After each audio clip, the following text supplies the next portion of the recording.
સુરતના ઉધના ખાતે ફાઇનાન્સરની ઓફિસે કરાયેલા ફાયરિંગ મામલે વધુ એક આરોપીને ઉધના પોલીસે ઝડપી પાડ્યો છે. અગાઉ 3 આરોપીઓને ઉધના પોલીસે ઝડપી પાડ્યા હતા.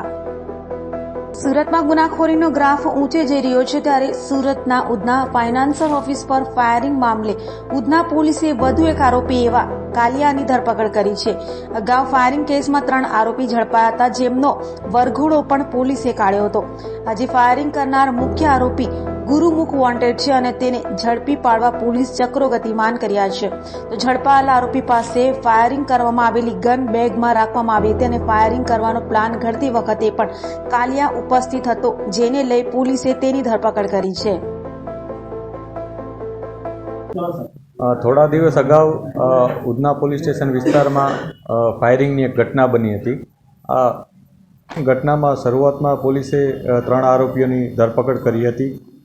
આ ઘટનામાં કુલ 6 આરોપીઓ સામેલ છે, જેમાંથી ચોથો આરોપી, જેનું નામ અમૃતાંશ ઉર્ફે લુલિયા રાજપૂત છે, એ મૂળ જોનપુર યુપીનો રહેવાસી છે. પોલીસે એને આઈડેન્ટિફાઈ કર્યો હતો અને ઉધના પોલીસે એની ધરપકડ પણ કરી છે. એની પાસે એક વ્હીકલ છે, એ પણ પોલીસે જમા લીધું છે. આ આરોપી છે, એનો જે ગુનાહિત ઇતિહાસ છે એ પણ અમે અત્યારે તપાસી રહ્યા છીએ અને એનો જે આ ઘટનામાં રોલ છે એ પણ અમે તપાસી રહ્યા છીએ. આ ઉપરાંત અન્ય 2 જે આરોપીઓ છે એનો પણ અમે શોધખોળ કરી રહ્યા છીએ અને જલ્દીમાં જલ્દી પકડાઈ જાય એ પ્રકારના પોલીસનું પ્લાનિંગ છે.